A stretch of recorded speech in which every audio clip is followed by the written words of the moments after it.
Amber, can you hear me? I can.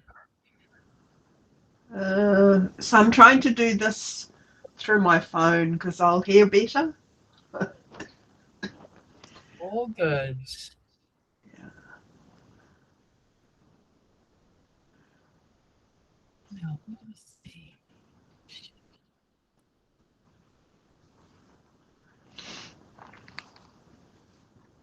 You've become so techno.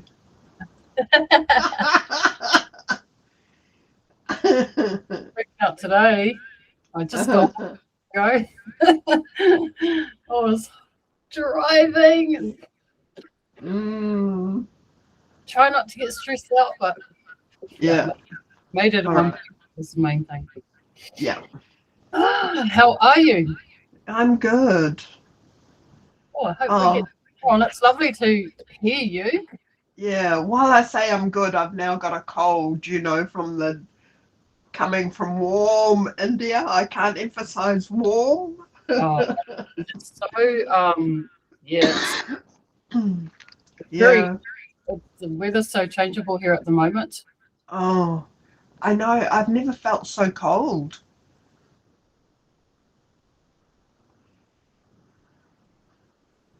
Yeah. Well, I'm looking forward to hearing all about it. So I'm sure I was told that there were a few others joining us. So yeah, I thought Sandy texted me and said, "Are you joining?" And I said, "Yeah, I think so." And she said, "Well, I took it for granted she was joining too."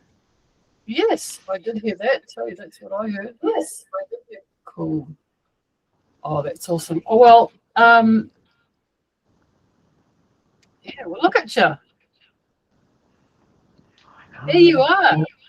I know. With a great tan. Yeah, yeah. But yeah, I don't think I'm happy to be back in New Zealand. How long did you wait for? But I was away for 2 months. Oh man, that's So I Sandy and I left on the 28th of December, and I came back on Sunday. So yeah. Oh, where's that other person that's asking to come in? Oh, there they are. Yep, lovely. Admit. Beautiful. Fantastic. Yeah, so hoping to do a little bit better than I did last time. Hey, Vicky. Kia ora, mate. I think there's someone else there, but I haven't turned up on the screen yet. Here I am. I'm just folding my washing while we're doing this. Okay, don't see if you're wondering what I'm doing. Nice one. Just relax. It's just a chat. And now mate. And there's Liz. Kia ora, Liz.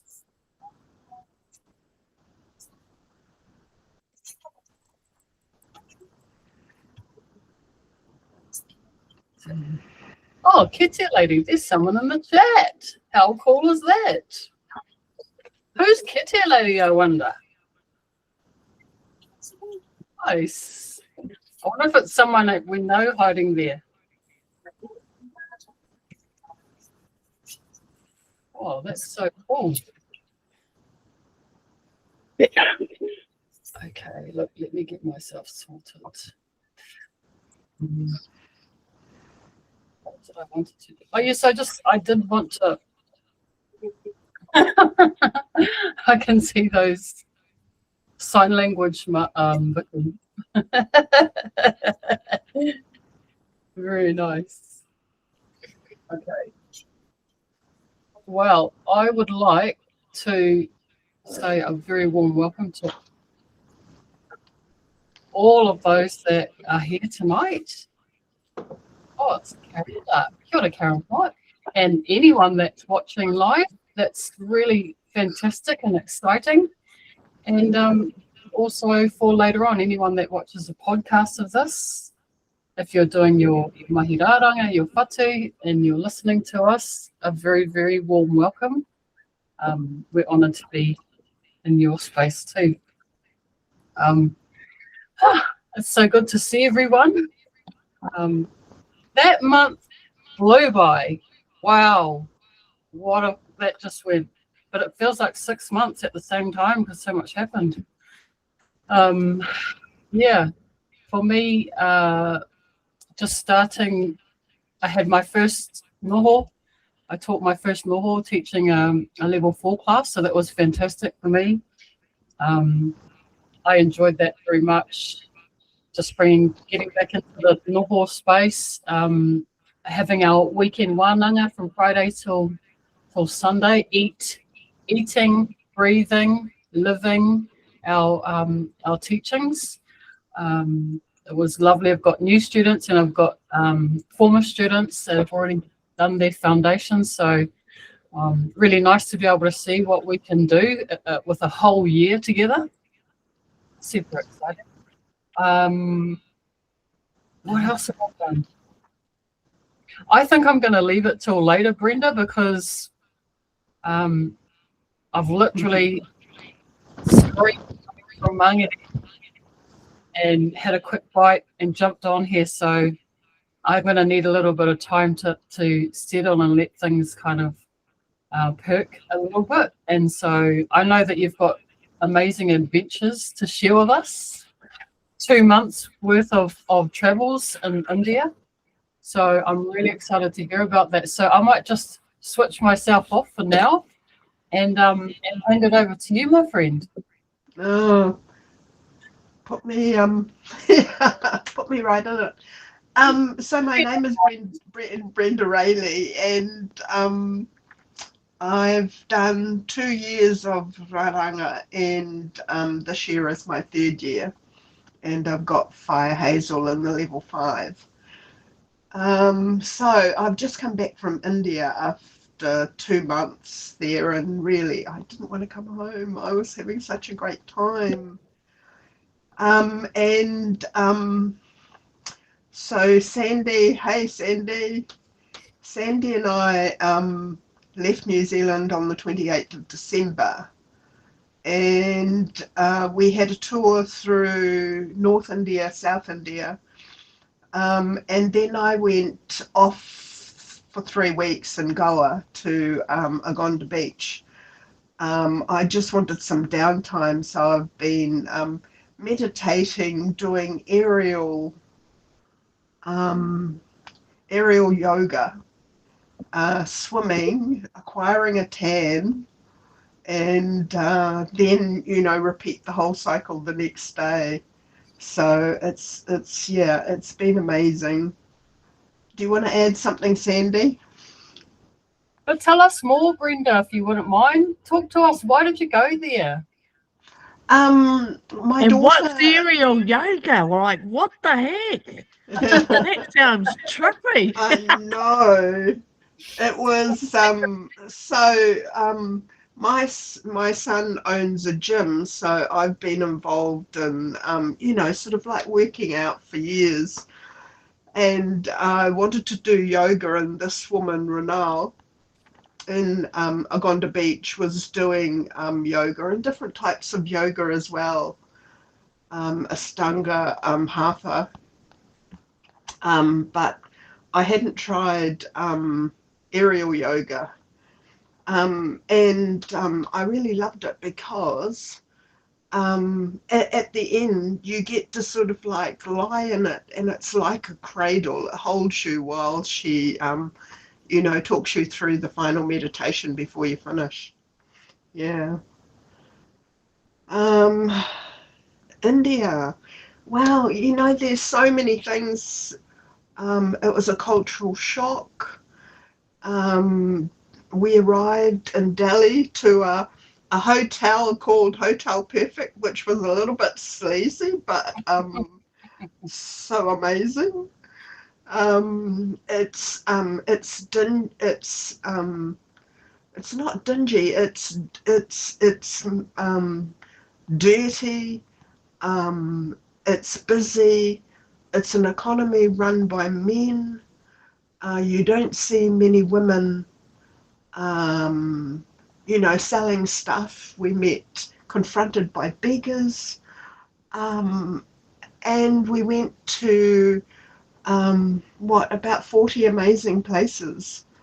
One of the highlights for me was we got on a boat, and it looks like, I don't know, a bit of it looks a little bit like a steamboat. It doesn't look like it's, going to take you anywhere. It might not be seaworthy, but it had a motor, and we got on it, and it was.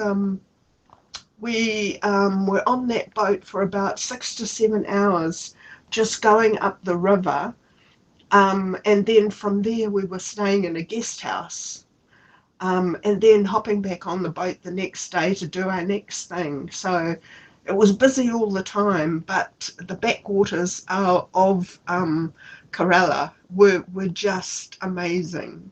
The sights that you saw on the side of the river, because people were living right on the on the river. They were washing their clothes, they were bathing in it. I don't know what else went into this big river, but apparently 4 or 5 tributaries actually feed into it, and it's about 900 kilometers of river. It's just amazing. We went to the Taj Mahal, and there are about 100,000 other people there celebrating a Hindu festival. So we didn't really get that close to the Taj Mahal, but just being there with all those people was just amazing. Yeah. And then at Vakala, which is in Goa, we actually helped bring in a catch. We helped pull in the net, and oh my God, they were catching such little fish, and it was all going to be taken home.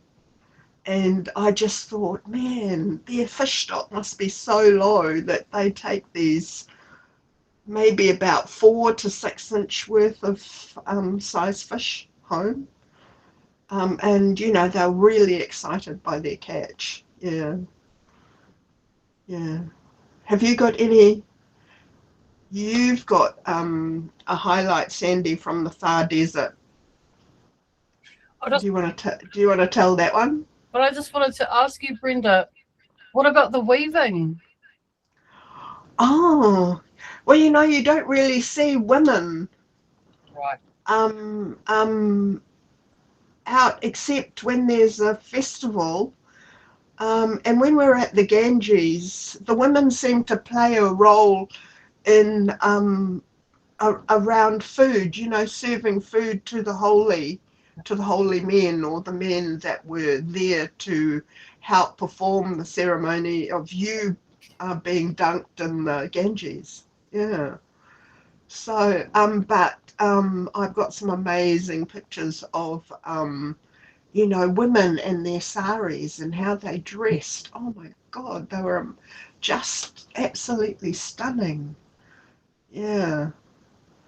But yeah, in each place we went, there was a highlight. We went with a group that we all got on with. We mentioned we did it intrepid tour. So for North India was with a more experienced guide, and then North India. So there was about 22 days in North India, and then the rest of the time was spent in South India. And we had, a younger tour guide, which made it really interesting. He was so enthusiastic about everything. You just couldn't help but, get on his enthusiastic boat. And towards the end, because, India is famous for temples, so we have seen so many temples. Anyway, towards the end, I dug my feet in a little bit and I said to Sebi, is this another temple? And he said, no, it's ruins. And I said, is it a temple? And he didn't really answer me, but in the end, he wanted me to go. So I went, and it was another temple. So I'd sort of had my my fill of temples at that stage, and we were at maybe about day 35, 37 on the tour. Yeah. Can I just interrupt? You might have forgotten, Brenda. We went to one rug making place, and there were actually women there. I mean, it was a bit of a show, but it was 3 women and a man, but they were weaving to chants. That's how they got the pattern. They would chant the pattern, and everyone knew which colour came next, which thread to pull up. So I liked that, and yeah. I didn't necessarily see that as weaving as we knew it. It was textiles, wasn't it? And we went to about 3 different places, textiles, where they were weaving. Yeah. That sounds fascinating. Yeah, part of the tour is that Intrepid supports social endeavours, economic endeavours by local people. So, we did visit out of the way places to go to see a particular skill like rug making. Yeah. And of course there were women at the big looms weaving. Yeah. And yeah, they were amazing. Yeah. It was dirty, it was hectic, it was chaos, but if you could see through that, you saw the magic. And the magic for me was the people, he tangata.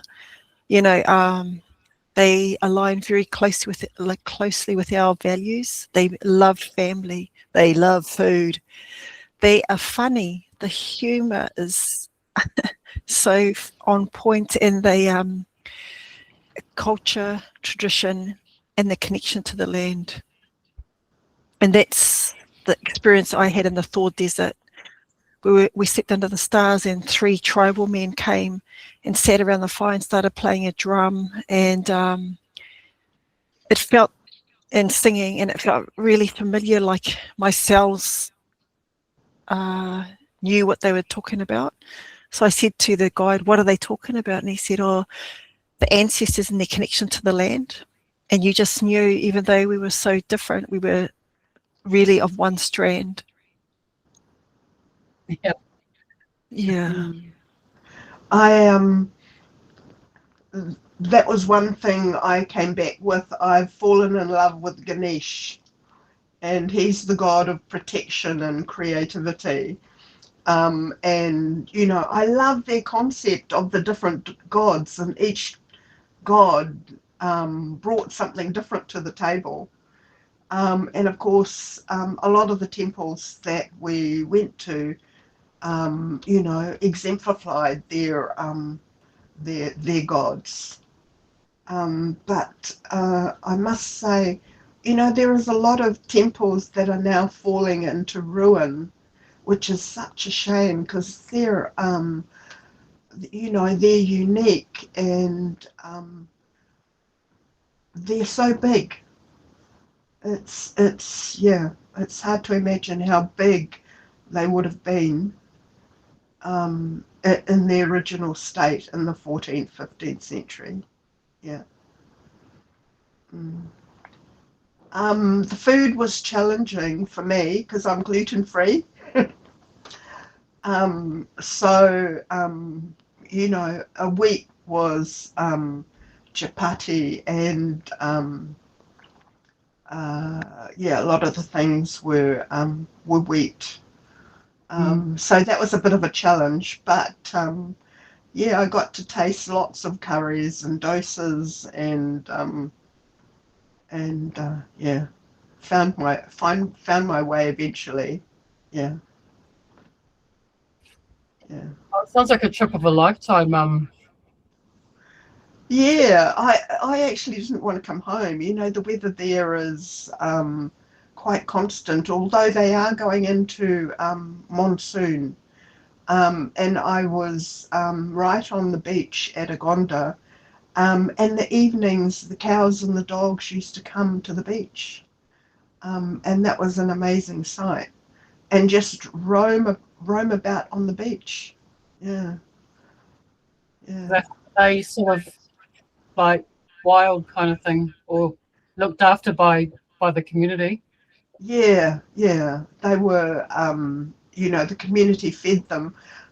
This is a funny story. I went into to have a massage, and they normally feed the bull at a certain time, and I came out from my massage and sat down, and next minute this bull comes in, and I'm sort of thinking, oh my God, why is it coming in, because you never know what a bull's going to do. Anyway, he was waiting for his treat. Once he got his treat, he left. I mean, that's not something that happens that I've ever seen anywhere else, that they actually know the time to come to call. Yeah. Amazing. Well, amazing to see you. Thanks for coming and sharing that. I still feel like there's a ton of stuff you're not telling me. But maybe for off camera sometime, I'd like to grill you a lot harder on that trip. Both Sandy and I together, because we both probably took different things from our trip, but I definitely agree about that connection to family, food. Flowers are part of their celebrations. And we learnt sort of little things about the culture, like you don't touch the flowers that are in the market, and you don't smell the lei that they've made, because they're going to sell that to someone and they don't want your essence on it. Like, I would never think of something like that. I would just naturally go and smell these bags of amazing flowers. But no, you don't do that. So there were lots of little prompts like that made you think, oh my goodness, that their culture has things that you have to be that you have to be guided not to do.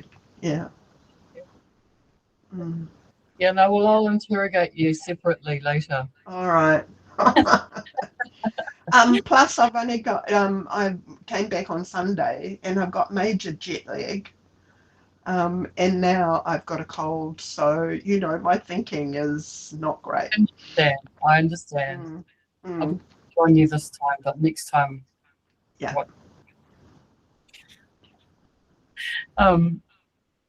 Thank you, buddy. And you do look good in a tan. And are you wearing something that you brought home? I'm loving those. Oh yeah, it's a scarf. The other thing Sandy and I did was we went to lots of places that sold pashminas and silk scarves and rugs, and we got lessons in how to tell what a good pashmina has, and how you make sure that when you buy silk that it is real silk. So we learnt lots of information like that. It was amazing. Interesting. Those are those inside tips, that you would never get. Because you're so much closer to the source, aren't you? Yeah. Yeah. Yeah. Okay. Interesting. Yeah. Thank you. Nicole, Mrs. Sandy, would you like to talk to us? I feel a bit weird today. I'm a bit funny. I'm a bit off my vibe. I don't know why. But would you like to have a chat to us? Would you like to, or shall I pass it to Liz? Because I haven't seen Liz for the longest time. And then I'll come back to you, Sandy. Sure. Is it all right? Because I'd love to hear your take on your amazing journey, please. How you, Lizzie girl? Hi all. Hi all. Buddy? I haven't done much lately. Complain about how quickly this year is gone. I mean, look at it. We're already in March. Yeah. Totally.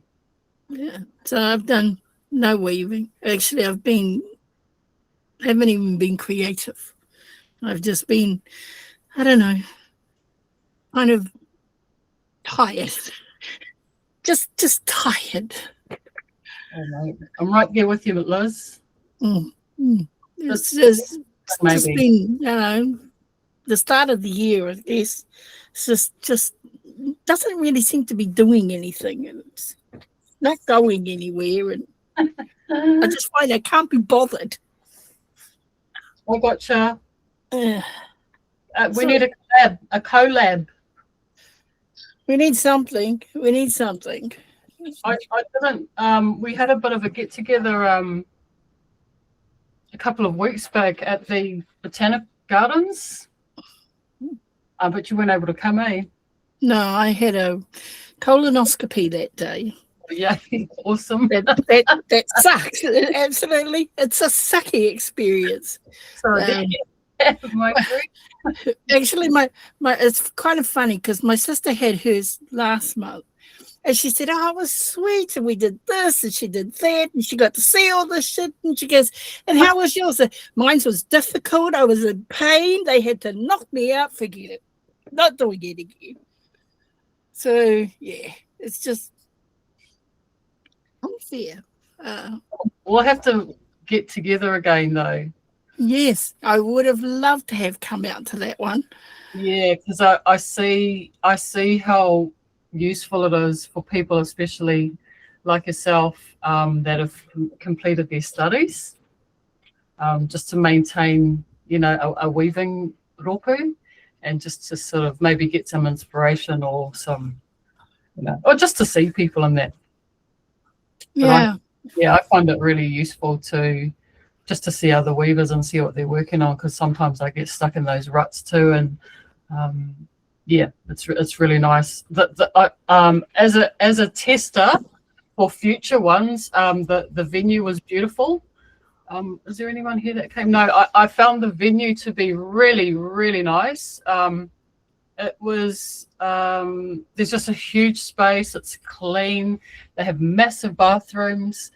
And a kitchen, a full function kitchen with a massive zip and a stove, and we're also able to go up there and boil and dye in that.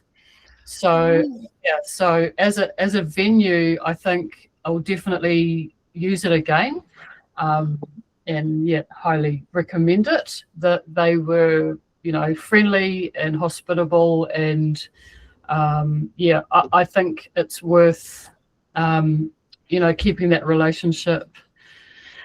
Such an amazing resource, especially for people like myself that live in the suburbs that don't, I think in the country where people have more land, maybe they're by the marae or whatever, they have a lot more harakeke at their disposal. But in the suburbs, I've got a little backyard.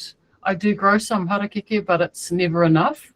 So I think from that perspective, as a urban kind of dweller, a place like that is a really huge resource for us. Plus, it's all named, and there's a whakapapa to that. And yeah, there's all those gardeners that really put a lot of effort into looking after it.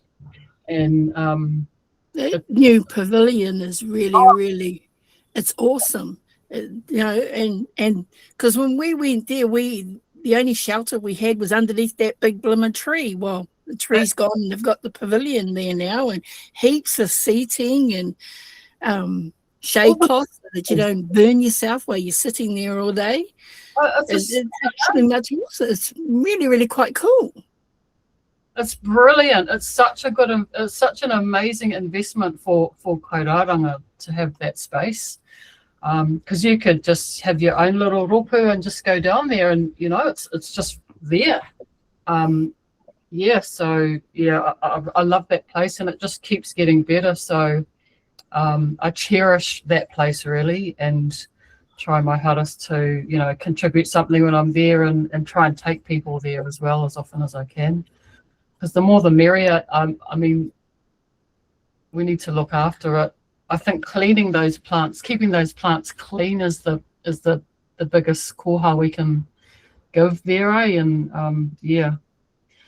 so I'll definitely go there again. I look forward to going there again and using the space. They've even got tables, fold down tables in there and chairs and everything, and a massive like whiteboard, and it's just it's a beautiful teaching space. And you could get it, I think the price is $188 for a full day I think it's from 8 a.m. till 4 p.m. And for half a day, it's $94. So if you wanted, we sort of figured it out, I think for about 15 people, if you all spend about $12 each, it's covered. Yeah, so I look forward to having more catch-ups there, and doing stuff. Just maintaining the ropu, after people have finished their studies, but they want to stay connected and support each other and keep on staying on their learning journey. I know a lot of people can't commit to leaving town. I think the course in North Tech has finished now. There's no I don't know if it's all the Toi, but I know definitely Raranga is not delivered anymore up north, and I think it's Whangarei where North Tech is. So the next closest thing is Rotorua for the degree.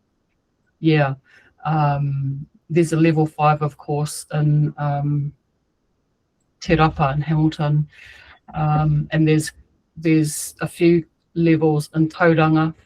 But for the degree, the closest you can get is Rotorua. So massive commitment.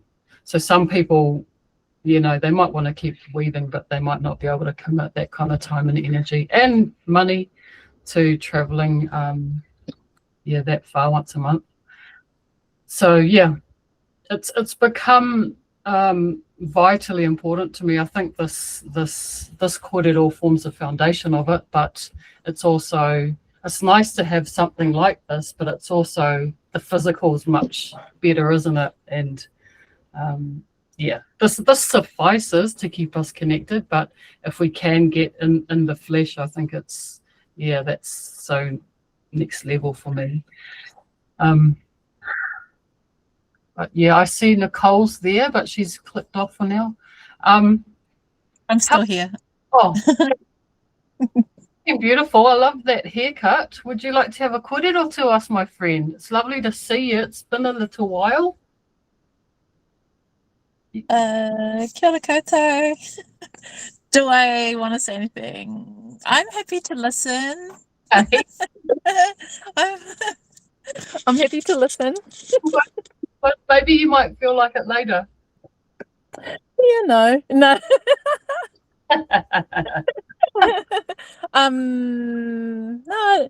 Okay. Yeah, don't really have much to say. I'm up to stuff, but you're recording, right? I am. Yeah, so I can't really divulge anything. Top secret. We'll have to wait and see what it is. Yeah. Yeah, Or- it's pretty neat. Okay, exciting. Dates? No, it's not actual any raranga itself, but it is to do with raranga. Ooh. Yeah. So I haven't actually been doing any weaving at all. More like weaving relationships. Well, I mean, you know, when I was rushing home from the office today, I was thinking that concept so about, you know, weaving word, weaving knowledge, weaving mātauranga in our kōrero tonight. Yeah. And, yeah. Same diff. Same vibe. Yes, I was thinking that same thing. But I wasn't able to develop because I was running around like a lunatic. But I wasn't able to really, develop that idea anymore. But it was definitely was thinking about catching up with everyone tonight. Yeah. So what were you saying? You're weaving Relationships. Okay. That's all I can say. But she looks like she's glowing, eh, ladies? Oh, I'm really tired. I'm sitting in a car park waiting for my daughter. So, but thank you. Sorry, eh? I do have a partai though. Oh, let's have it. To do with tikanga around weaving. What are some, I guess, different tikanga that everybody is aware of, or different for certain iwi? If anyone's open to sharing. Floor is open. Well, because you've got the ones like no harakeke at the time of your ikura and when you're hapu. The ones like don't harakeke at night. Make sure you clean up after yourselves. What else is here? Oh, don't step over in your harakeke. But yeah, I'm just wondering if there's any others that anybody else uses personally, perhaps. And also what the tikanga is, or the whole meaning around the one where you don't step over. The row. It's the same over here in Gisborne, same tikanga. Yeah. That's a good question, eh? Like, why shouldn't you step over it? I actually can't remember why you shouldn't. You want to add something, Sandy? Any thoughts on that one? I was just thinking, just because of whare tangata and just that whole concept of, I don't like using the words, say tapu, and not tapu like woo, scary tapu, but because of our sacredness. And at the time, it's, like harakeke has its own sacredness, but this is womanly sacredness. And I think it's because of that ikura and the whole whare tangata. That's just what I've been taught. Hey, can I just intercept quickly? Happy birthday, e hoa. That one. Vicky. Oh, happy birthday. Yeah, that's just what I've been taught. Oh, that's lovely. Hey, I love that. Oh, I feel like I should go off, but we'll talk about the fact that you had your birthday from us for a little bit. No, I need to confess something here. Okay. So about 3 years ago in the job I was in, they did a big spiel about Facebook, right? So they said you should never disclose all these different specific things. My birthday is coming up. My birthday is on the 15th of March, so don't freaking forget it, all right? And so when I changed it all, I laughed my head off because I did it about 3 years ago. So on the 1st of March, I get all these birthday wishes in. But what pissed me off the most is my oldest son, who I don't see or hear from much. He goes, "Oh, happy birthday, Mum." And I couldn't reply because I was livid. I thought, you of all people, my oldest son. So yeah, but I don't reply to people mainly because it's like, oh, here we go again. But yeah, so I say to people, this is my birthday, so next year, if you forget, watch out. Nice. So it's only 2 weeks difference, but it's all good. Cool. What is it again? 15th. 15th of March. 1-5. And you know, I'm 21 plus a lot of GST, all right? I saw the sign the other week and I bought it because I'm over when people say, "Oh, how old are you?" You shouldn't ask people that. So I'm 21 with lots of GST. Don't ever ask me that question again, all right? Okay. Beautiful. I'm as old as I feel. Thank you very much. Cool. Oh, it's good to know. We know now. We know the real deal. You know, I've confessed to you all. So next year. Cool. I hope many happy returns for the 15th. Thank you, my friend. Much appreciated. I'd love to go back to that kōrero though, around the stepping over harakeke. Because I find that one, there's like I was told a few really foundational tikanga, I think, which are generic or general, I guess, amongst many people. But I really love that one, Nicole. I love all of them because it's for me years of unpacking and going, wow, I can actually see it from this angle now and that angle now. And it's so interesting. If you see, for me, I think the harakeke, it's not a person, but it's representative of a person, isn't it? I think the way we see whenua and the way we see whāreke and all of that, it's always the way I see the harakeke is always the way I view myself or another person. And when I just think of the,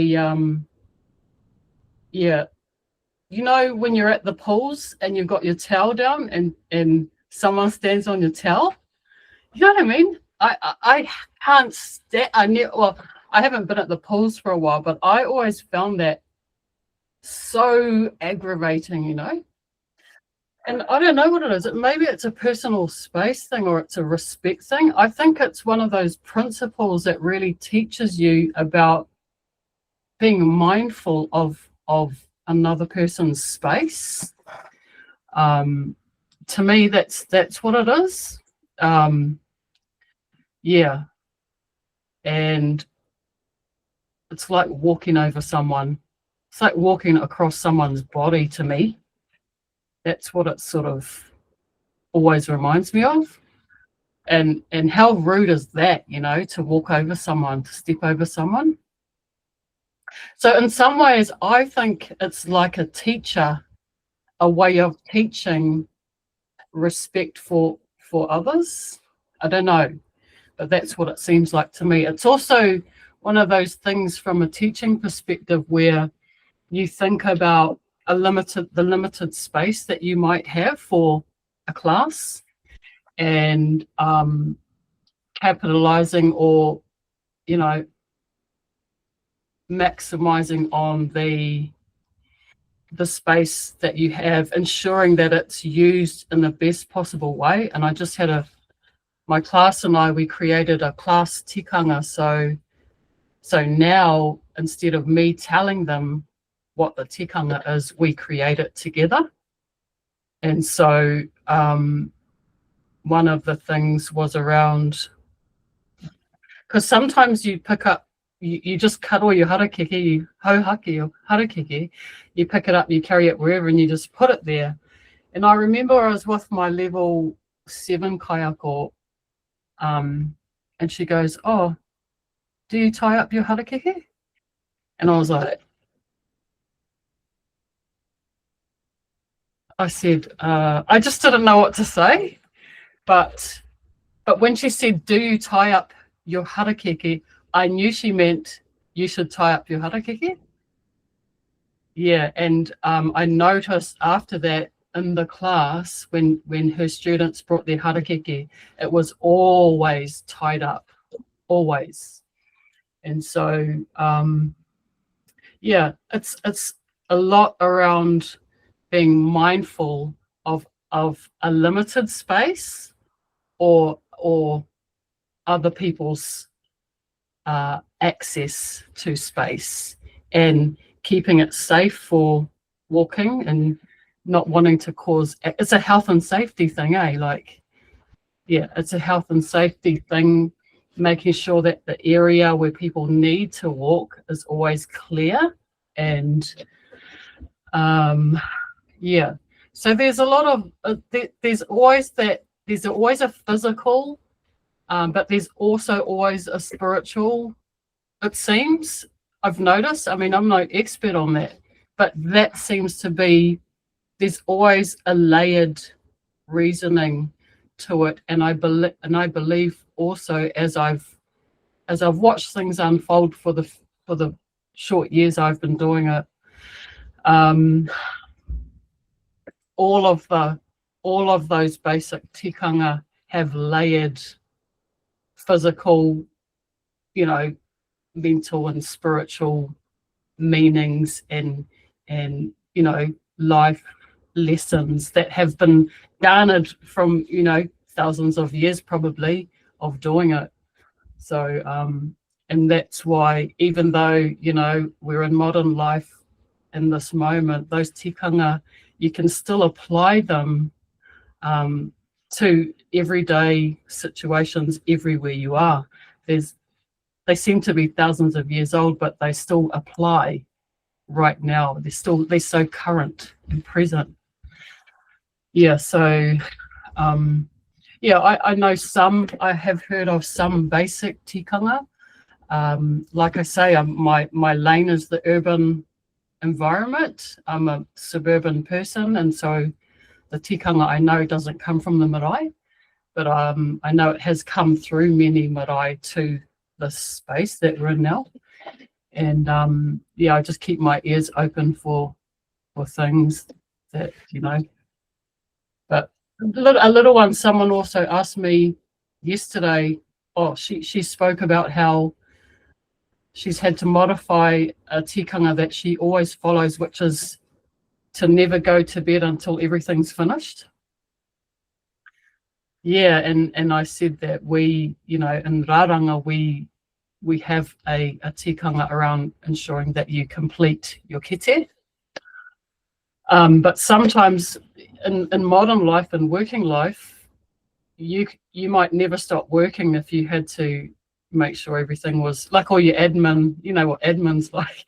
If you had to keep going until it was finished, you might never stop. So yeah, sometimes those ancient tikanga around Raranga don't always apply in other areas. Yeah, so I found that interesting too, seeing how sometimes Raranga concepts, they seem universal and that they apply all the time everywhere, but they don't, which I found interesting. But yeah, a lot of people, and you're talking about culture, Brenda, and Sandy being in India, there's a lot of similar culture and a lot of similar tikanga, but there's some that just won't apply in different regions of different areas, eh?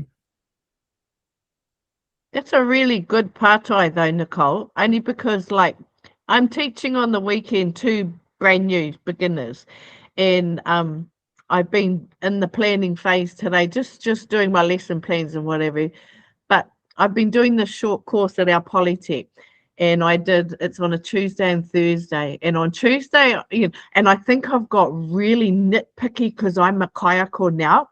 So I watched these things happen on Tuesday, and then when they were happening today, I kept looking at the kaiako, the kaiako. It wasn't weaving; it's a whole nother kaupapa.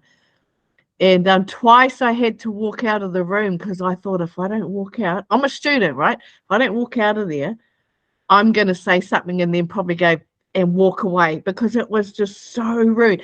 But then it made me realize afterwards, like what you just said, Amber, is when I set the tone on Saturday when my workshop starts, it's about the importance of, you know, that tikanga, that kawa, you know, because this one lady, even the kaiaka, said, please stop talking when I'm talking. That's one thing, you know. And this lady, and I thought, oh, if I don't get out of here, I'm going to go, shut the that was so rude. So for me, that's why that's instantly what pricked me. Nicole was like, there it is again. I've got to set that on Saturday. These are newbies. They don't know what they don't know. So I have to go back to that real foundational stuff. And then what is it that's acceptable for me in the classroom? And this one lady, her phone kept going off. That's one of my pet peeves. It's like, has you got any emergencies going on? Kyle, turn your phone off, you know, because it's just frustrating. So kia ora for that, because it's made me realize where I need to tweak for the weekend, because these, like I said, these are real newbies. So it's like, there it is again, set the tone before we even touch the harakeke, kōrero around the, you know, the classroom, the kawa and the tikanga, you know, because if I don't, then I'm left with it all, the mess and all of that. That's, you know, that's my own fault. So thank you for that. That's really pushed me up a level, ready for the weekend. So kia ora. One of the ones that I thank you find, too? Oh, sorry. Nicole, can I say thank you too? Because, you know, being an older person, and I've gone back to work, and I've noticed I love being around young people, because they disrupt what you've always accepted to be black and white, and the like. It's not evidence-based often, what I've been taught, and I was never taught to question and ask. And so, you know, when I just told you before, you don't step over because whare tangata, and I thought to myself in the same mindset, yeah, but what does that mean? And it's only because you asked me that it invigorates my thinking again, to think, you know, I've just been so accepting of everything without actually investigating and being curious. And that's what India taught me a little bit again, is to remain curious and ask questions. So thank you, Nicole. Thank you. I actually don't really know. I was just told that and have just accepted it, but I don't know why. I don't know the ins and outs, the curiosity of that. And I want to unpack it. Thank you. That's it. That's exactly it for me, because I'm teaching on the weekend. So for me, I better know my shit. If I'm going to say that, then I need to know that I know, you know. So that's what I mean. It's just like, oh, that's just, you know, my waiter is just going, oh, there it is, Vicky. You know, exactly what you said, Sandy.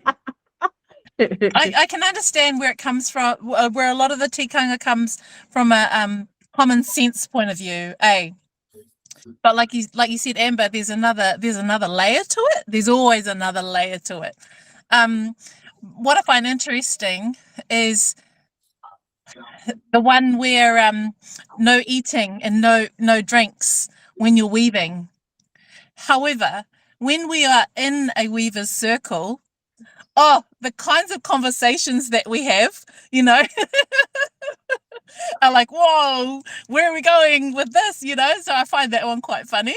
Like, that's okay. We can have those kind of R18 conversations, but no food and no drink, you know? Yeah. One thing I say about that is, I said, you might not mind knocking your coffee over on your mahi, but if you knocked it over on your mate's mahi, you won't be able to forgive yourself, mate.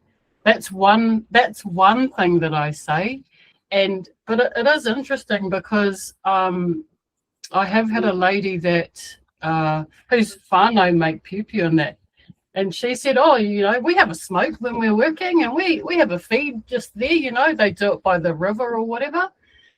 So, you know, it's always depends on your whānau, your practice, your, you know, there's nothing seems to be written in stone about it. And yeah, there's so many things. I think that the one good thing is that when you generally have an idea of some basic tikanga, you know what to watch out for when you're in other weavers' spaces, and then you can just observe how they operate. But there's also things like what is it? For instance, some people say, "I'll never cut the plants that are flowering." So what are people, you know, what do you say about that, Vicky? I've been challenged on that before because, like, for me, and like, I don't cut like the tapu that's flowering. I don't cut that, but I have no worries about cutting, you know, the other stuff. And then it's just it's exactly what Sandy says. Like, we can get really stuck in our ways, I suppose I would call it. But I think because I've moved into the kayako space now, it's like it pushes me up to another level. So if someone says, "Oh, but in my iwi or whatever, we don't cut us," but what I've learned now, because I've been doing a lot of beginners classes, and the next one, it's like, you may have walked into my class and you've learned this from someone else. Kate Pai, that is so cool. But what you're going to learn today is learn off me. I don't want to be going, "Oh, you know, Amber showed me this and Amber showed me that," and it's, as a kayako, it's just like kia ora, but it gets a little bit tiring, you know. So I just say, you know, can you just leave that at the door today, because I'm respectful of who I learned from, and I don't sit there and go, "Oh, Erin this and Erin that," you know. I just say, just leave it, just park it up today, and let's just enjoy the te wharepura space that we're in, and just don't critique me till I do your feedback form. But it's really challenged my thoughts around, you know, these different things. Like, you teach tikanga, Vicky, and you do this, but no one's challenged me on it. And so, but like that one, I know for me, my personal belief is I don't cut that one that's flowering, but I don't mind cutting around, you know, the others around it.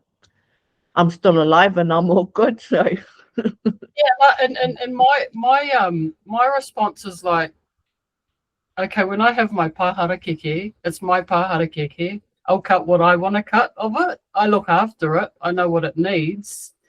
I would say that there is a big kōrero, though, around the flowers, the birds, the seeds, lots of different things that you could unpack out of that tikanga of not cutting, you know, a plant that's flowering. But in saying that, when you have your own harakeke, you know your plants, you know what your view and your vision is for your harakeke, then you'll do what you feel is the right thing to do with in your garden.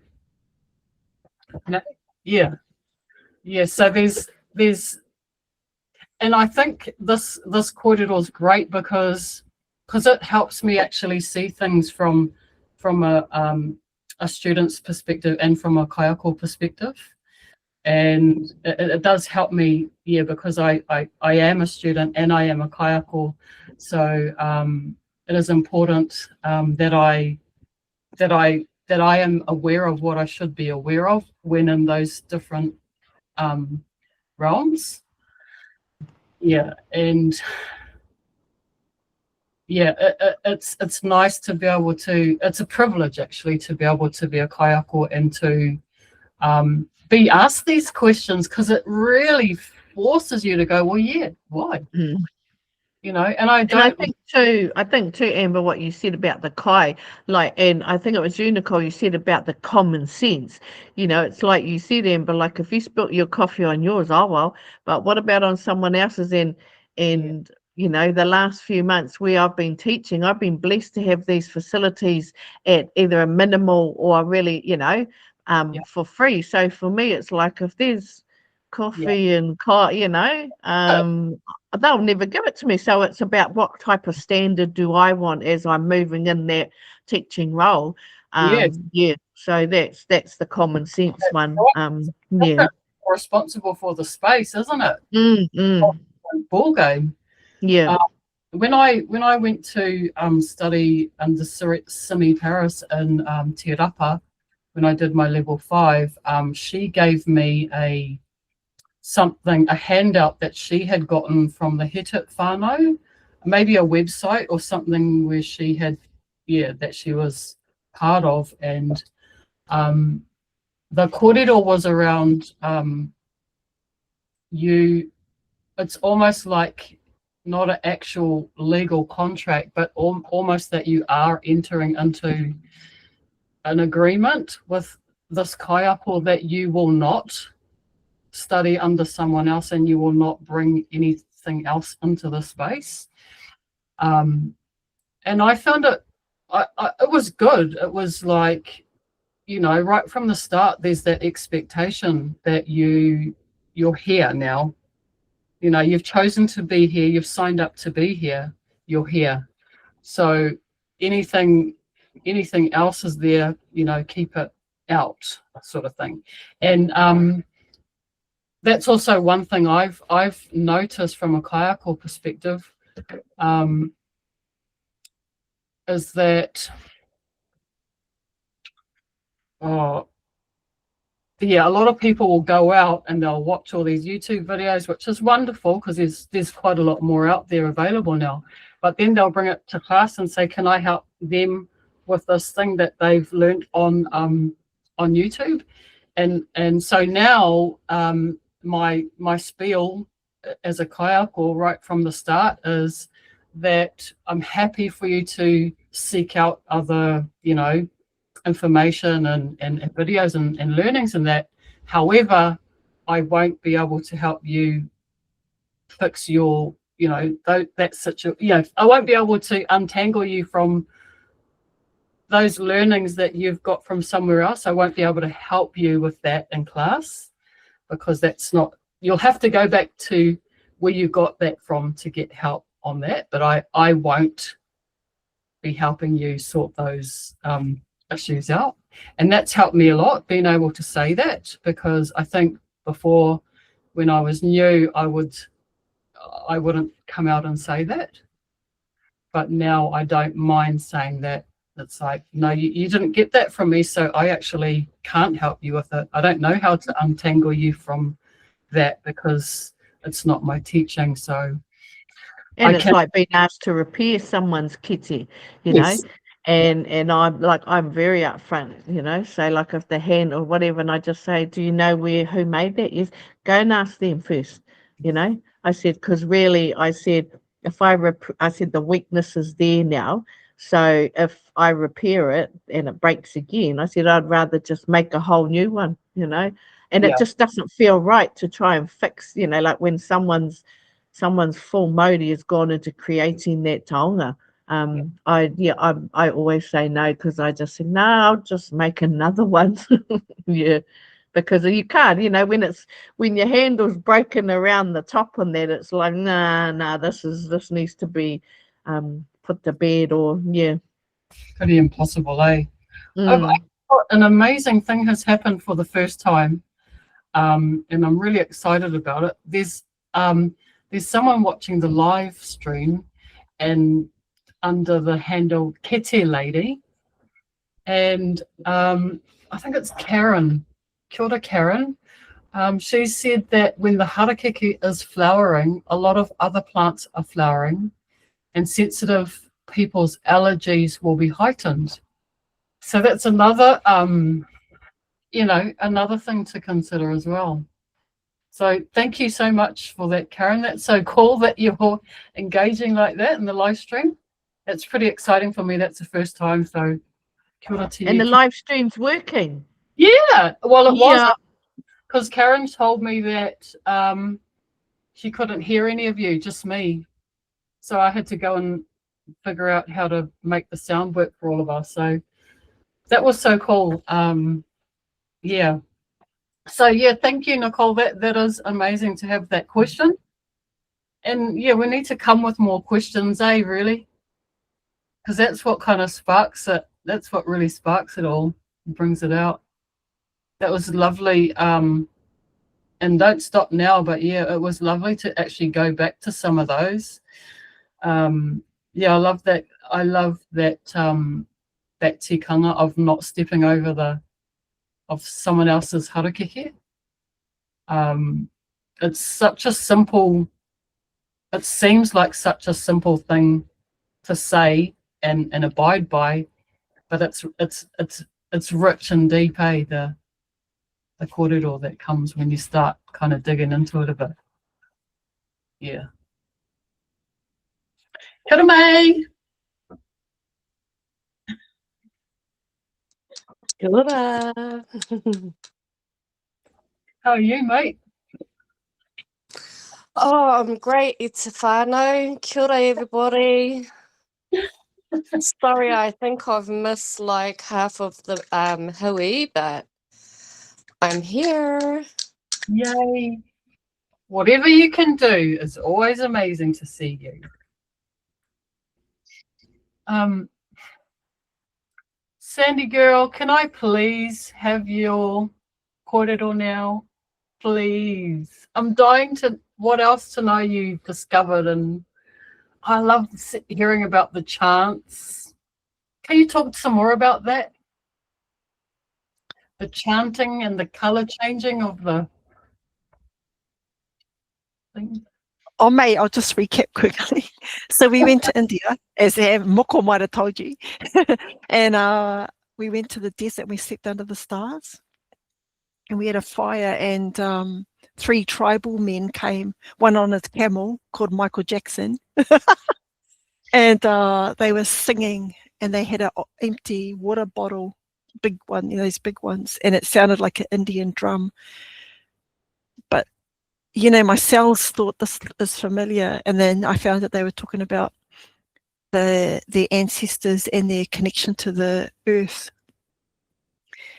and it just made me realize, we're connected, and that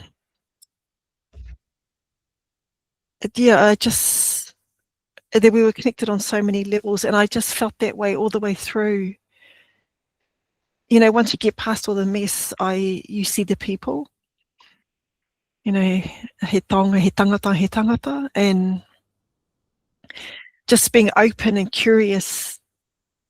I don't know. For me, it was not only spiritual, a personal journey, but just my eyes opening, like Nicole's question.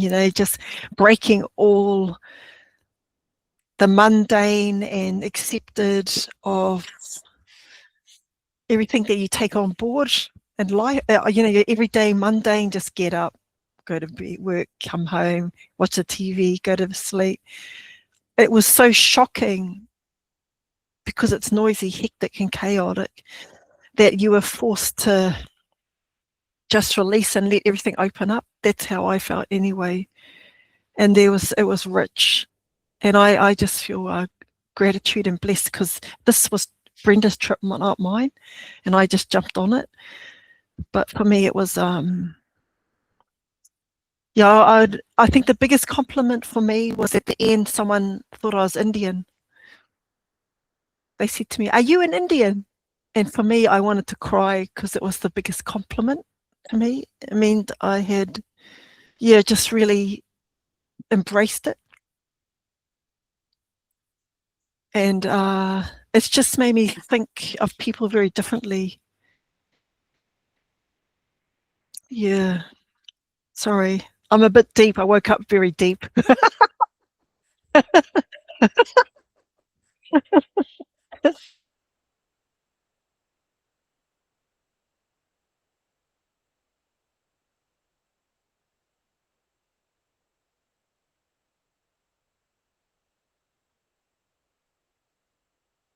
Can I just say one other thing I learnt, and it's just a personal thing, is I don't care as much. I don't care as much because you know what? I turned 60 last year, and that's why I asked if I could go on that tour with Brenda. And I know it's probably a thing that you get when you're older, like, get out of my way. I haven't got time to waste, But I just honestly don't care as much. if you don't give back, I'm not going to give to you.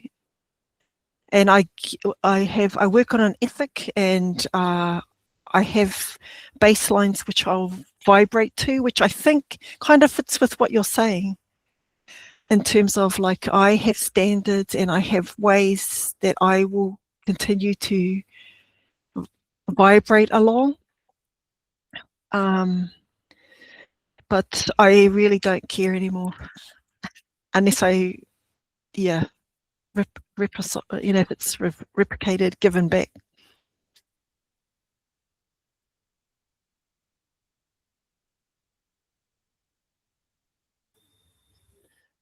I can agree with that. When I turned 60, I had the same sort of opinion. You've done the majority of your life following what everybody else says and what society says, and you're at the point now where none of that means diddly shit, because, you know, you're at a point where I can do what I want, when I want, with what I want, and everybody else can go take a flying leap because I'm living for myself and not for anybody else. Maybe it is the 60 thing, but that's just the way I feel. I don't have time for that shit anymore. Really don't have time to put up with any of that crap that people want to deal with during the daily lives. It's a young person's game. I want to do something else that does, you know, that makes me happy more than anybody else. So yeah, I agree with that sentiment. Yeah, I don't care about anybody else's opinion anymore. I only care about mine. Makes me happy.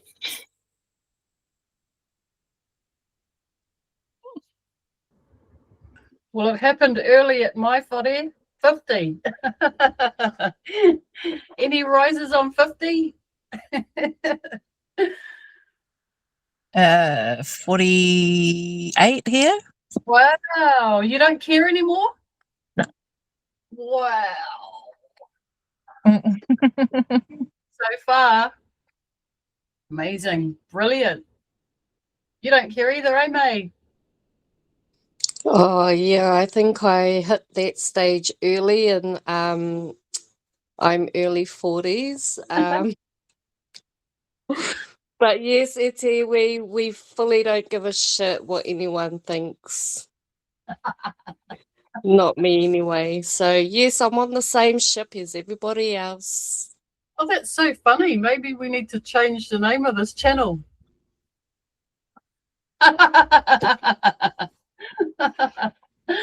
Nice. Wow. That's so cool. Well, maybe we can get something done with that attitude, ladies.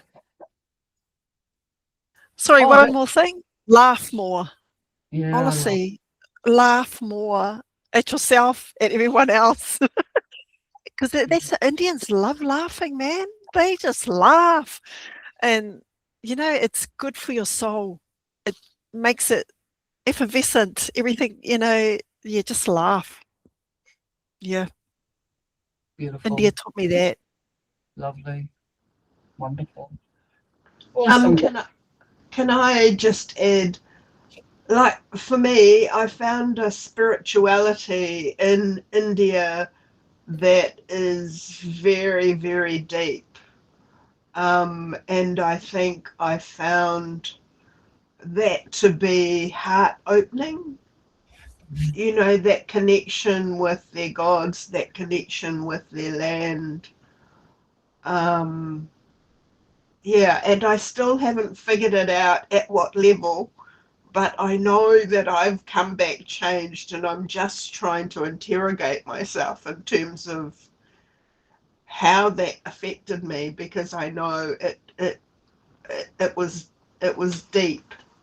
You know, just watching all their ceremonies, I took a lot of photos of, you know, and another thing that I really loved was that they would put flowers on their gods. They would get up in the morning, and that was the first thing they did. They would pay tribute and be grateful and show gratitude.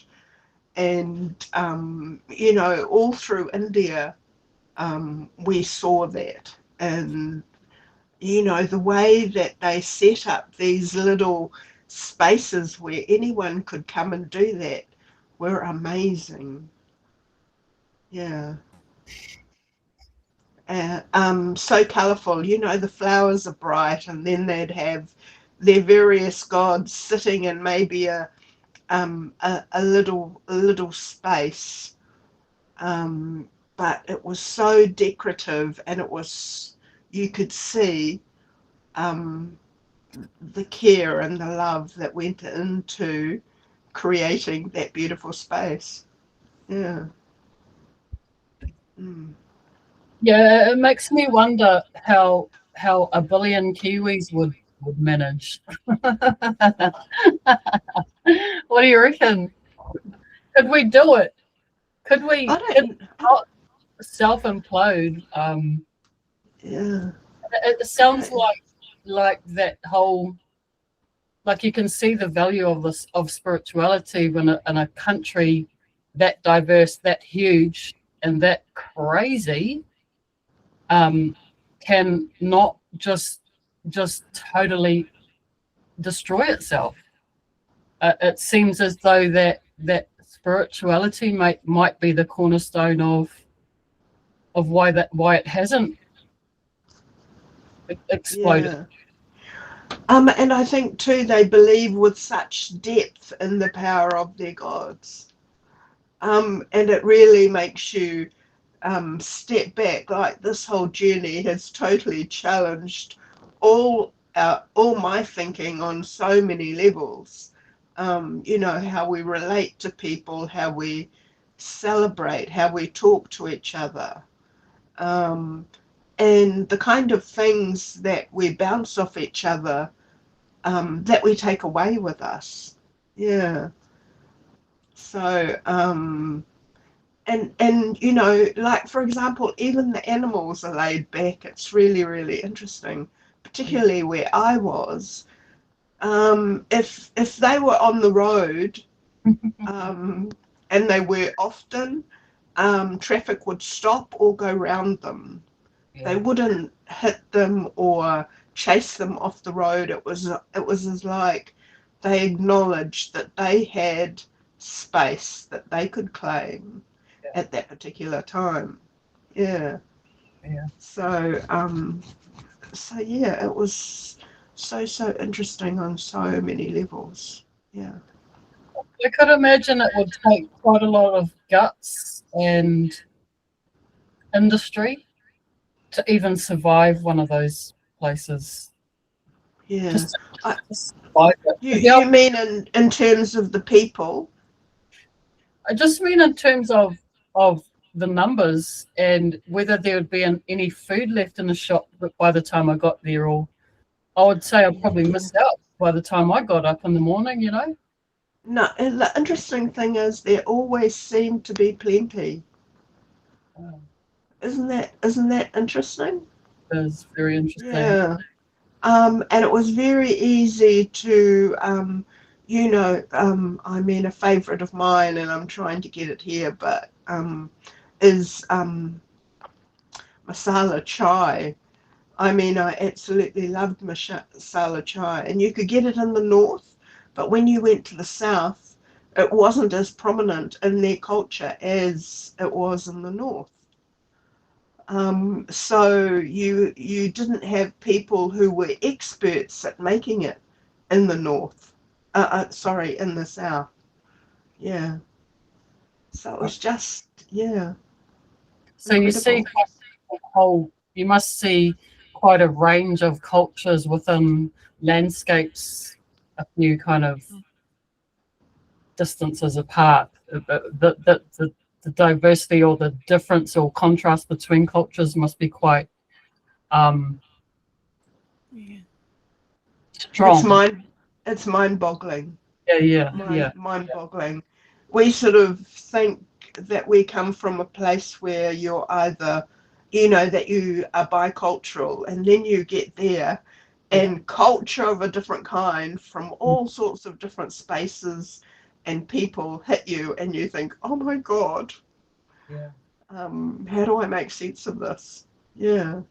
And exhausting. sometimes, and I think I felt more that it was the intrinsic things, the things that you couldn't um, touch or feel or taste, like spirituality, that were, that was so deep for the people. And that mattered a lot, whereas it's very different in our society, isn't it? Where the spiritual needs to be scientifically researched and confirmed. Yeah. Yeah, we definitely are quite a secular society, in my opinion, in New Zealand. I think that's where we differ for our experience in India with me and Brenda. See, I was brought up in the bush, in the uruweras.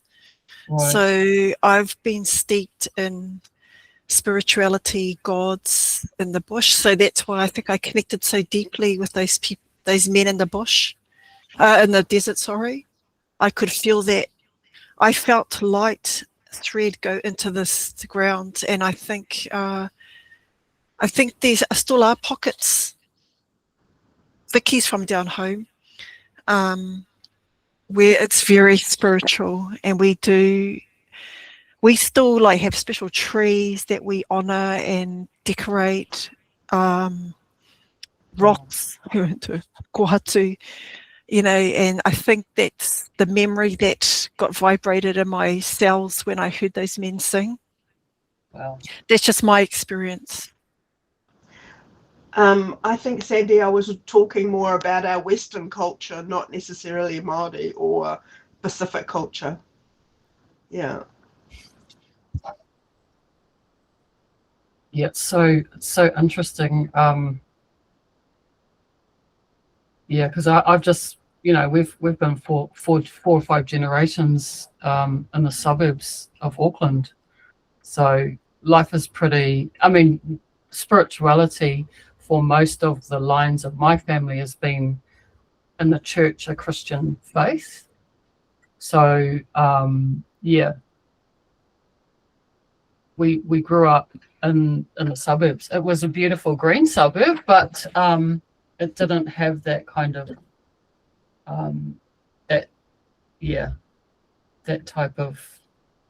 that type of cultural, because it's new, like a suburb like Green Bay in West Auckland is pretty new compared to the uruweras. So it doesn't have that type of cultural kind of landscape to it. So I guess what I'm hearing in this kōrero is that everyone's spirituality is so different, isn't it? And I love too that rāranga has that. I think that's a really deeply intrinsic part of rāranga for me personally. It's not expressed in trees or gods or anything, but all the threads are there. Yeah, and it does tap into that for me deeply. I don't have many words for it though. There's just I got a word for it. like universal truth to it. It's like, sorry to butt in, but it's like when you're weaving, that's a physical manifestation of the things that you're receiving spiritually. Yeah. So I think we are all in that spiritual space, and then as we work, whatever we create actually hasn't come from ourselves, it's come from a higher source. And that's exactly what it is, Nicole. And it's what I've felt more recently is that I don't create, God creates through I'm the loom. Yeah, so I assist in the creation, and it only happens right here, like you know, in the space between my hands, and you know, and it's only in the present ever. It's nowhere but the present. So it does bring me in direct contact with my creator, because it forces me to be still and present. Yeah. And I think, Amber, like I resonate with what you're saying, like as from a kaioko perspective, like when I teach, like you're not, like for me, like people say to me, oh, how long, where did you learn to weave? And da da da da. You know, I wasn't brought up with it or anything, you know, I learned the art, oh God, I can remember 10 plus years ago.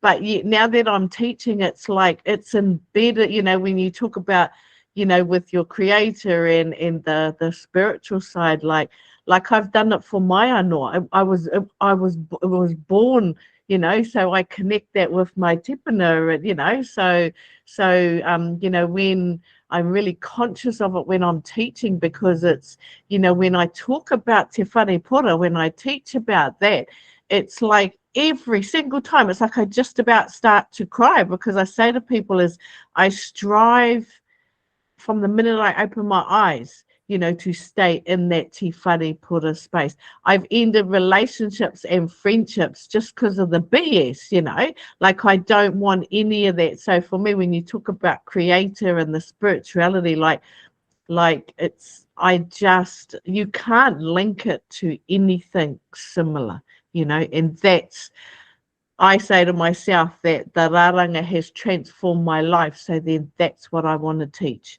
you know, so in every possible way, you know, so it's way more than just learning raranga, you know. There's such huge transformation that's linked way back. Yeah.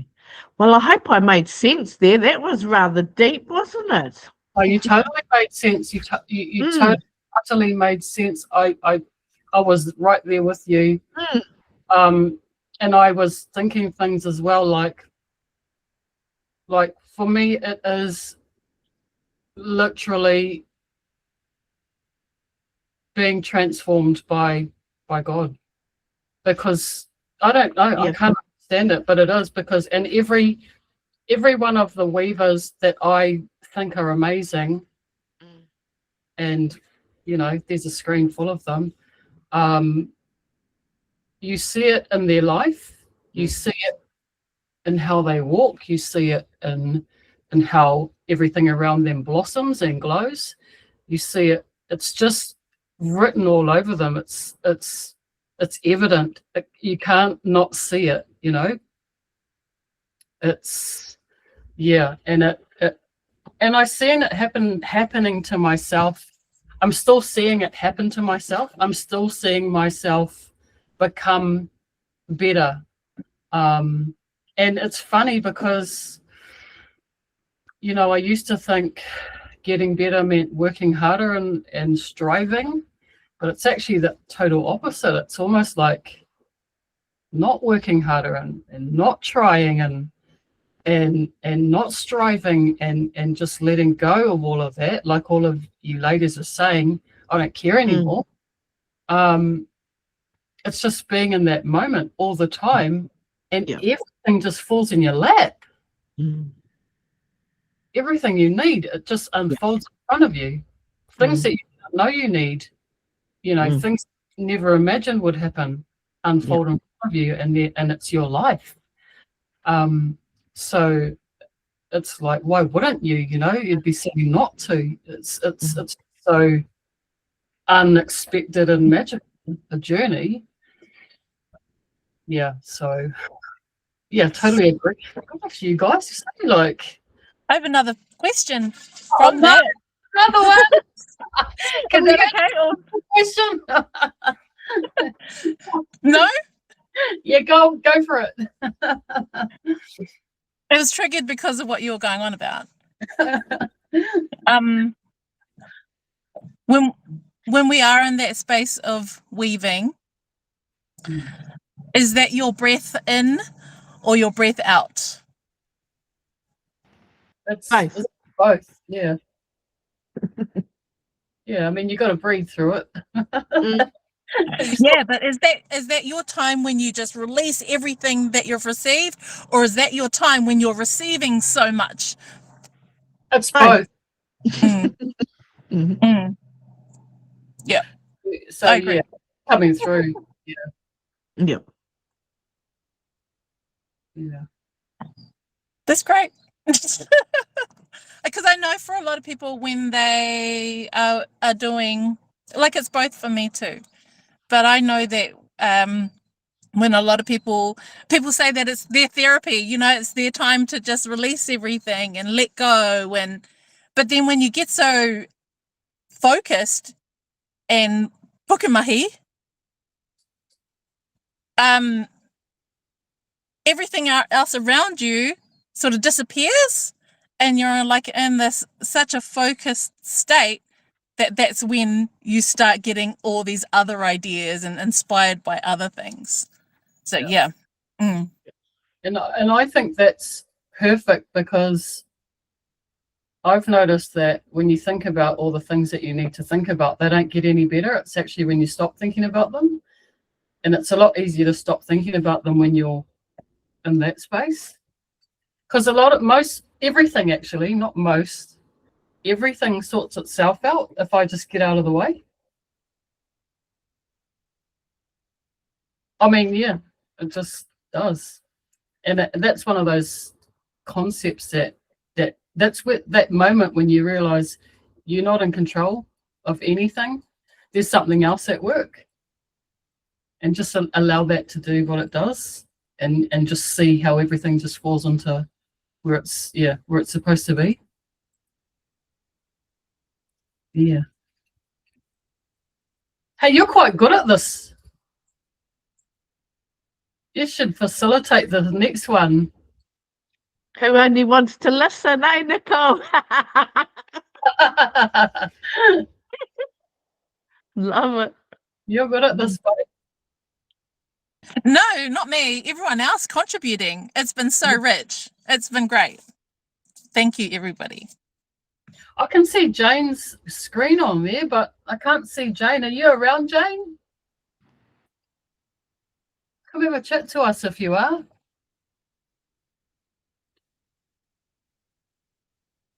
Maybe she just wants to listen.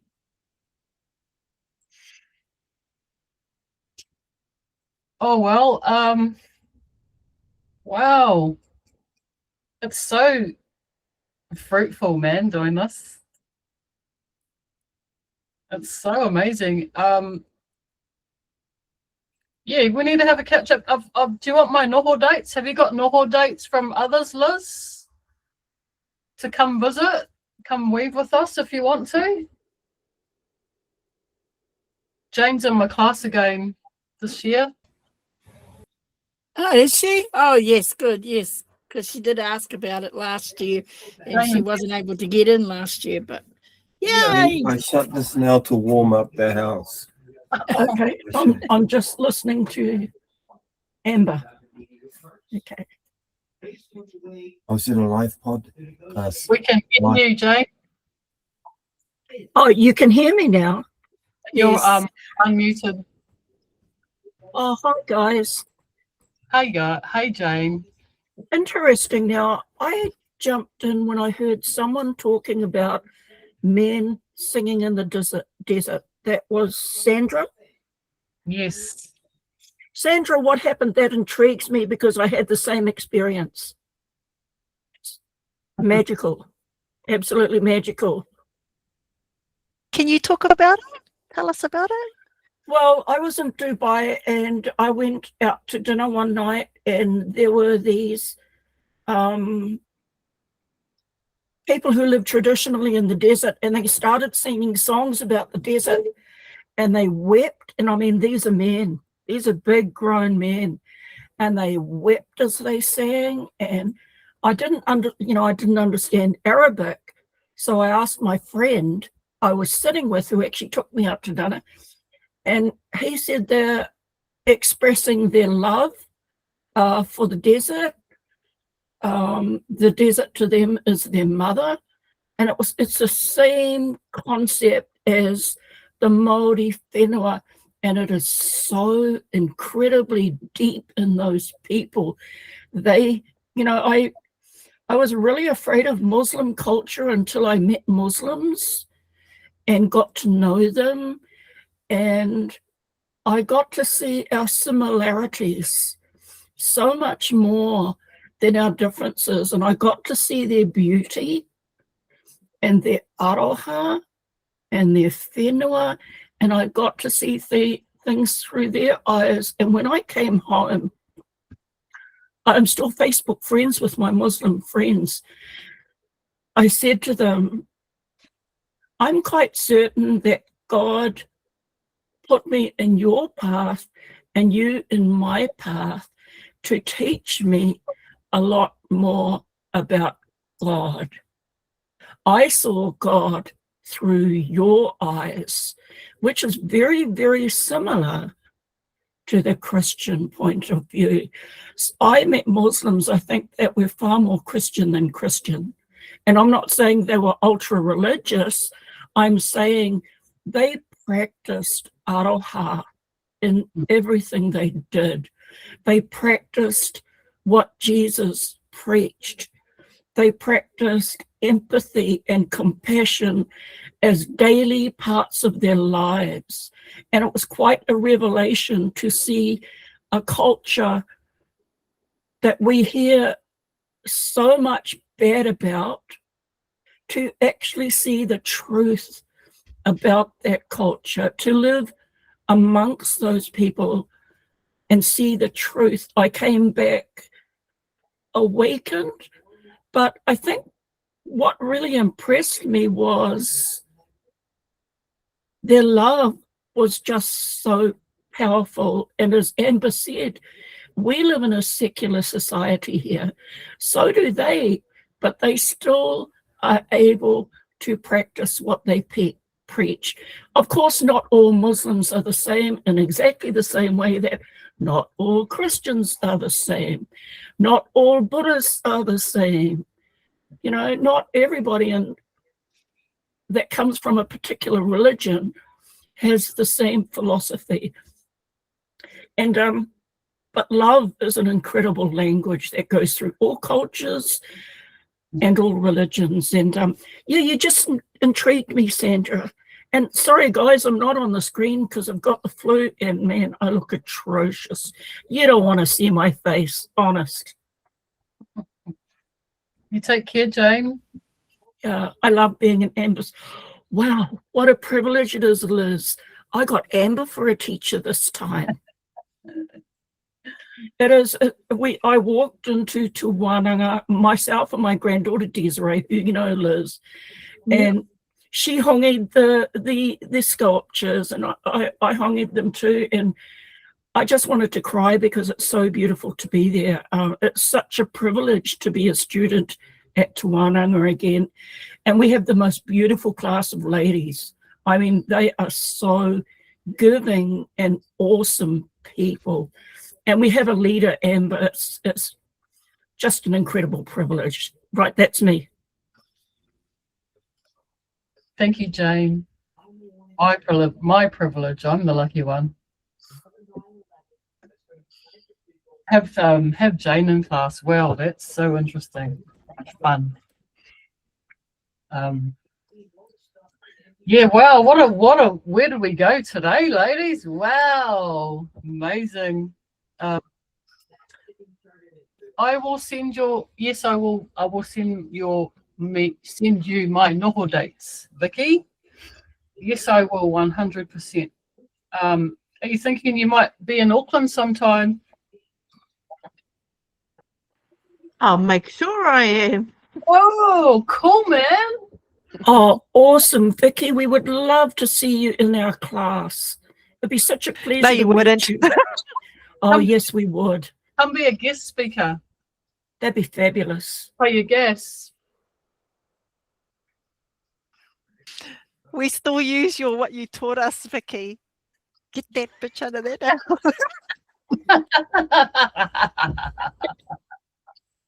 Love you. I took your portai, Vicky, to class. Man, they were drooling over it, mate. They're like, wow, look at that. Put it next to my portai. It looks like, you know. Oh, any special ones get one of those. Wow. Yeah, blown away, just blown away. As I am with your work. Your work is stunning, mate. It's beautiful.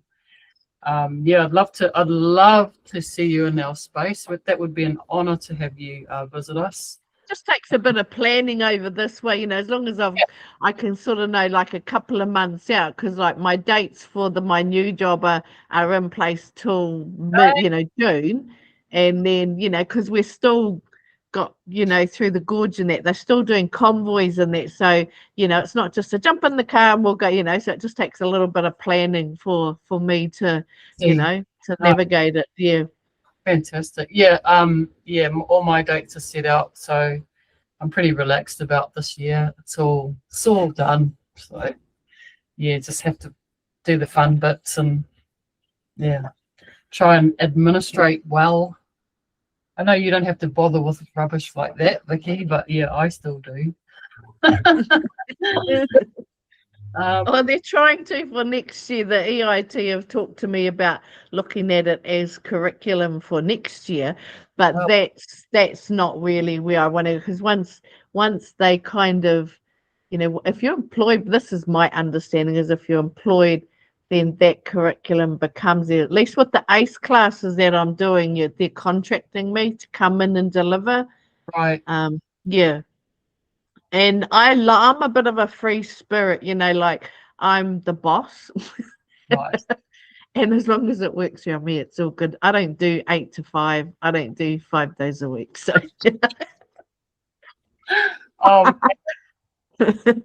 I've been hanging out with you too long, Vicky, because some of those things are starting to rub off on me. Yay. Love it. Kind of doing my own thing, like it's not like I'm trying to do that though. It's sort of like, what we I have that effect, Sandy.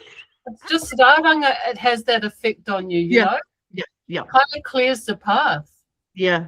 Things just unfold in their own way. And all you need to do is just keep saying yes, keep turning up, and just what's in front of you, and it's just kind of doing. It's so right though. That's exactly right, because like someone said to me today, God, look, we're in March, and because I looked at my calendar, I've only had 2 free weekends, right? But it's not like I'm busy. Why would I look at it as being busy? Like I'm living the dream, Exactly. It's you're doing the raranga and passing on that art to people that is going to it's not work to me. It's lifestyle. I term it as it's a lifestyle that I choose, and that's what I'm saying is I wouldn't want to look at it as a 5 days, as for like no, that don't enter my kaupapa anymore. No. Mm. Yeah, I think it's just the power of the raranga, and it kind of clears the path for you. And 100%. So I've been pretty busy. I finally had my first noho, so for me things have sort of settled down just this week.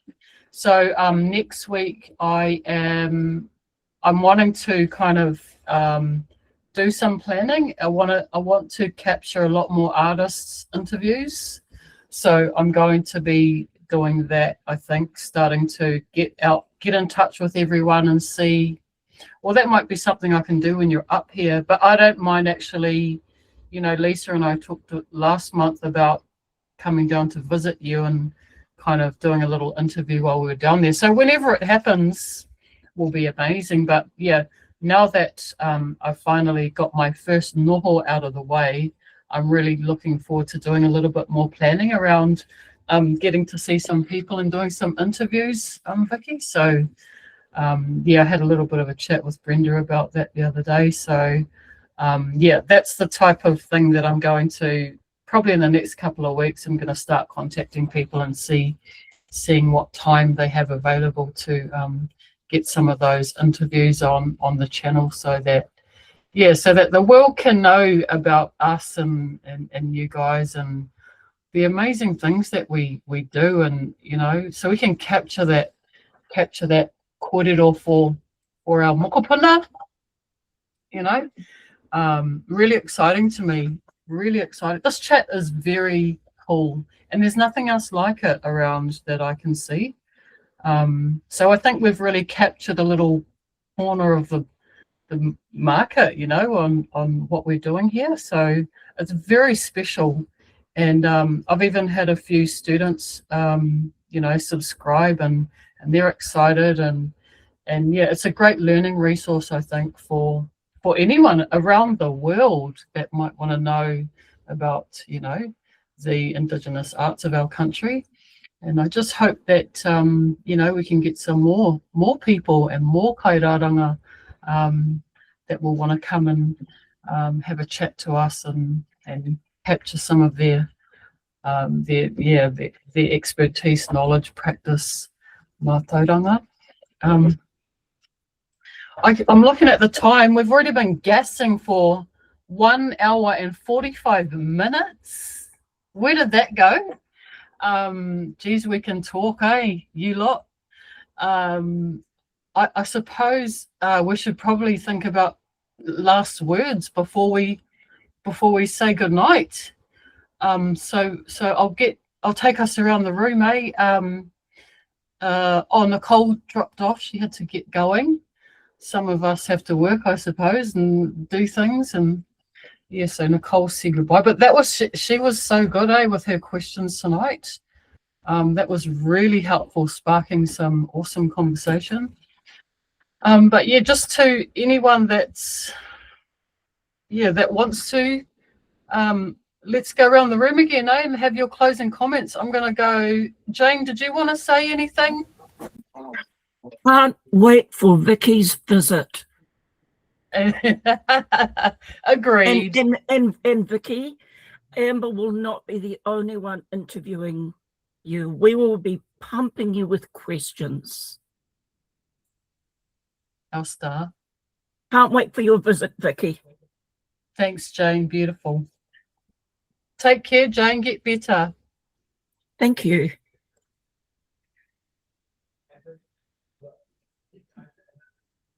May looks like she's busy talking to Moko.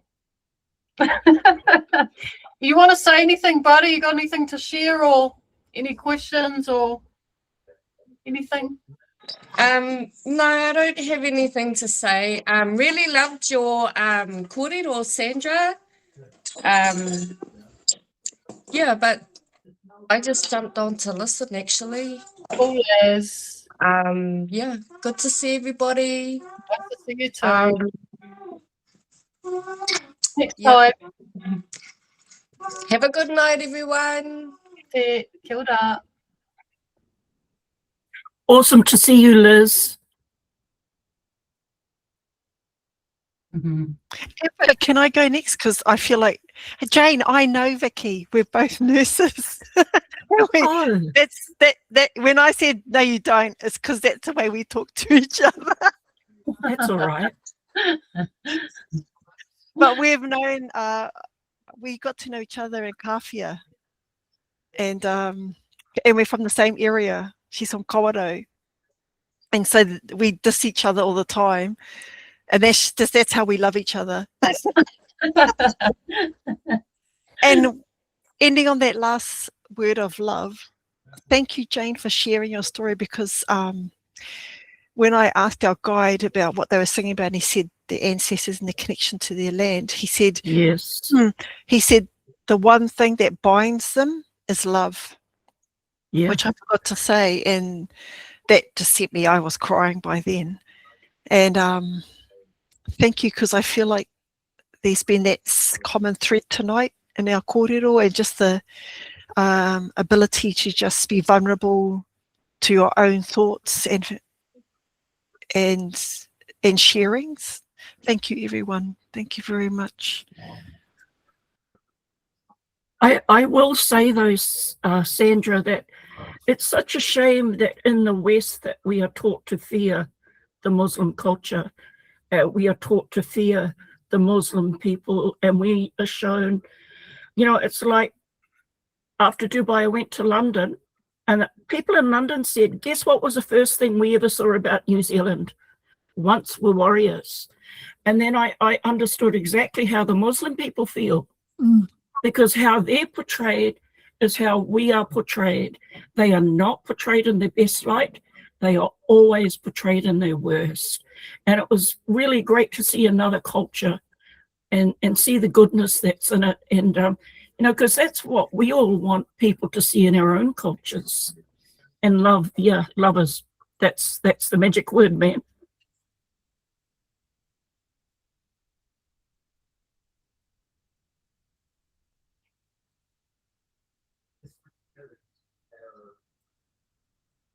Any last thoughts, Brenda? Oh, thank you all for sharing, and I think I appreciated the range of views. I'll be going away thinking about you know, some of the things we've said. So thank you, Amber, and thank you, everyone. Liz, any last words, my friend? No, Jane, it's good to see you getting back into the weaving again. I look forward to seeing you if I ever make it out to one of the Norths. Thank you, everybody, for today. I have missed you all since, you know, I haven't seen you since before Christmas. Wow. So it's been a while. Yeah, lovely to see you too, Liz. Thanks for visiting, and yeah, stay in touch. That's what this chat was all about. Is for those of us, myself, that finish study and don't see weavers anymore in our regular daily life. So yeah, so we can keep sharing, keep weaving, keep looking out for each other, and keep you know, yeah, just keep weaving. So lovely to see you, my friend. And Mrs. Vicky, Mrs. Hee-Ha, any last kōrero, my mate?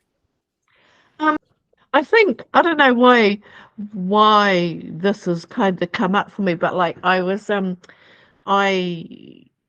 created this the other day. It's the kupenga, and I've been sitting there for 2 days looking at it, and there were some things that happened today that could have like not toppled me, but really peed me off, you know, and makes you really stop and think. And then I come home and I look at that, and when I teach, I say to the students, you know, always have something that you've created there in front of you, because I say that's the beauty from within, you know. So when I came home questioning a few things today, I looked at that and it's like no one can doubt that, you know. So when you weave something and then you look at the beauty of it, that's that beauty from within. So that's, I don't know why that kind of came up, but I'm sitting here the whole time having this kōrero and I'm looking at it and it goes, there it is, you know.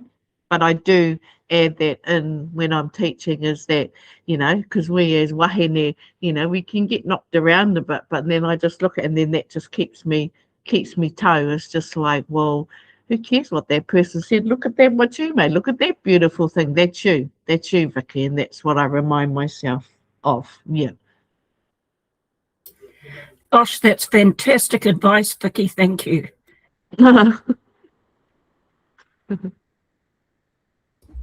Yeah, 100% agree. Very much along the lines of not stepping over someone's harakeke, isn't it, Vicky? I love that what you said, and you know, people can tell you things about yourself, and you can think a lot of things about yourself, but when you see your mahi, that's the truth, eh? That's the truth. That's the truth. Yeah. Yeah. So that's undeniable, like physical, tangible evidence to what, you know, you are. So, I am. Yeah. Yeah. I love that's a perfect way to end things tonight. That's absolutely beautiful. Wow. Well, geez, these kōrero just get better and better every time. And there I was sitting there thinking, oh, no one's coming.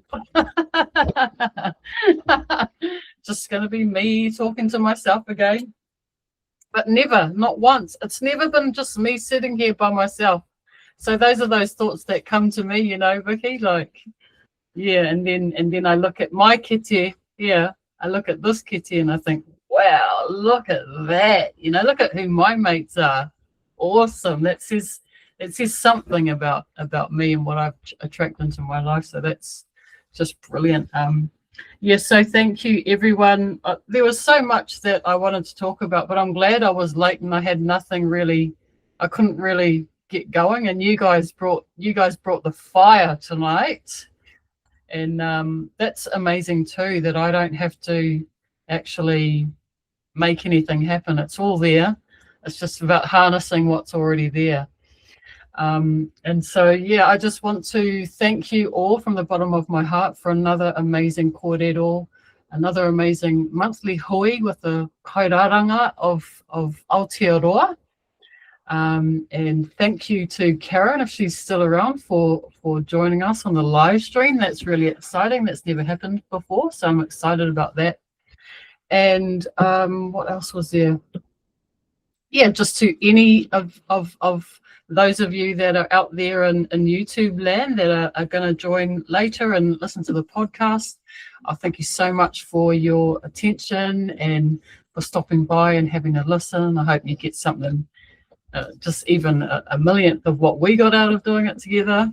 Yeah, it's a real pleasure and a privilege to be able to harness a space where all these amazing, beautiful people can come together and have a catch up and talk about what we love, and to be able to leave it here and share it with others around the world that are interested. So my love and my thanks to you all, many millions of times over, and I look forward to the next one. So all my love, ladies, thank you again, and I look forward to seeing you in the flesh. Can't wait.